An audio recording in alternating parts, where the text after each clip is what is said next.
Hello everyone! So, this is Edmond Mindaros channel at sa video ito ay pag-uusapan natin at i-guide ko kayo on how to easily send money to GrabPay account from coin.ph. Pwede rin ba mag-top up or mag-cash in sa ating GrabPay account gamit lang yung ating coin.ph wallet balance? Yes, pwede yan. Kaya kung hindi mo kabisado kung paano yan gawin, then stay tuned ka lang at start na natin. So, ang next step ay kailangan mo lang mag-login or i-open mo lang dito ang yung coin.ph app, i-click mo lang. Dito lang sa ating coin.ph profile homepage. So dito lang sa baba, kailangan mo lang i-tap dito yung portfolio na makikita lang dito sa bottom right corner, i-click mo lang. And then makikita mo kaagad dito yung ating total balance. And then next step, kailangan mo lang i-select dito yung withdraw na makikita lang dito sa right corner, i-click mo lang. And then mag-pop up lang dito sa baba yung withdraw. And kailangan mo lang i-select dito yung cash out. Then next step, dito na tayo sa cash out.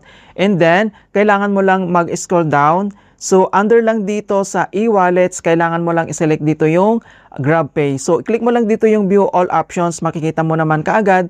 And kailangan mo lang mag-scroll down. Hanapin mo lang dito yung GrabPay. And then, kapag nahanap mo na, i-select mo lang. And another step, dito na tayo sa cash out. So next, so makikita mo dito yung amount, i-click mo lang yung box, enter mo lang dito kung magkano yung amount na ita-transfer mo. Kapag na-enter mo na, dito na tayo sa ating payment method. So may dalawang payment method dito na pwede natin gamitin katulad ng InstaPay and then PisoNet. Dito sa InstaPay, so within 10 minutes ito, so may bayad po itong transaction fee na 10 pesos. Kapag PisoNet naman yung sinilik mo, so next banking day yung process po niya pero wala itong transaction fee, zero po siya or free.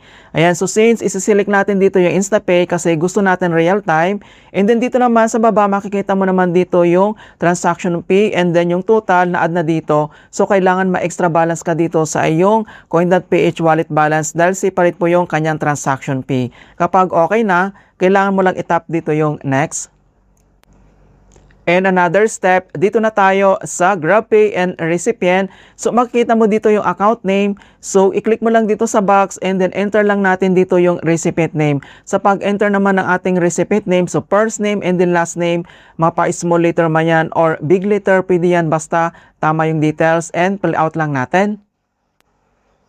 At once na-enter mo na dito yung recipient name, so dito na tayo sa account number. So dito naman ay enter lang natin dito yung ating GrabPay na registered mobile number or yung recipient mobile number mga kaibigan ng GrabPay account and then enter lang natin. At once nilagay mo na dito yung account number or yung registered na mobile number ng GrabPay account, so dito naman sa baba, kailangan mong basahin dito bago ka mag-proceed. So, funds transferred by InstaPay are final and irreversible. Please check recipient details carefully. So, dito mga kaibigan, kailangan mong i-double check yung details. Kapag nagkamali tayo dito, wala po itong refund. Kapag okay na, and then itap mo lang dito yung next. And next step, dito na tayo sa last step. So, i-double check lang natin dito yung details. So, recipient info, account name, account number ng GrabPay account. And then, transaction summary, yung amount, and then yung transaction fee. Kapag okay na, kailangan mo lang itap dito yung confirm. And kailangan lang tayo mag-biometric authentications or enter mo lang dito yung coin.ph pin mo para ma-authorize natin itong transaction. Ayan, so makikita mo naman dito na transaction processing. Ayan, so dito makita mo all details and then i-check lang natin dito yung check details kung talagang pumasok na po siya and itap mo lang dito yung check details.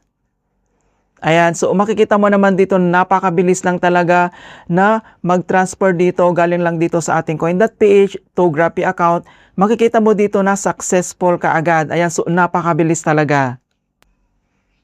And para ma-double check natin na talagang pumasok na sa ating GrabPay account and then back lang tayo, open lang natin dito yung ating GrabPay app and login lang tayo. Ayan, so makita mo lang dito sa ating GrabPay profile homepage, dito lang sa ating finance, i-click mo lang. And makikita mo naman dito na pumasok na yung transfer natin galing lang sa ating coin.ph, so nandito naman siya. And then, pwede mo naman itong i-check yung ating transaction details dito. So, i-click mo lang dito yung activity. Ayan, so makikita mo naman dito na talagang pumasok na yung transfer natin galing lang sa ating coin.ph. So nandito naman yung all details, cash in method, coin.ph. Ayan, so nandito yung ating transaction details. Alright, so ganoon lang po kasimple mga kaibigan kung paano tayo mag-cash in dito lang sa ating GrabPay account galing lang sa ating coin.ph wallet balance. In hope na nakapagbigay ako ng konting kalaman at guide tungkol sa coin.ph tutorials. Thank you guys and see you in my next tutorials.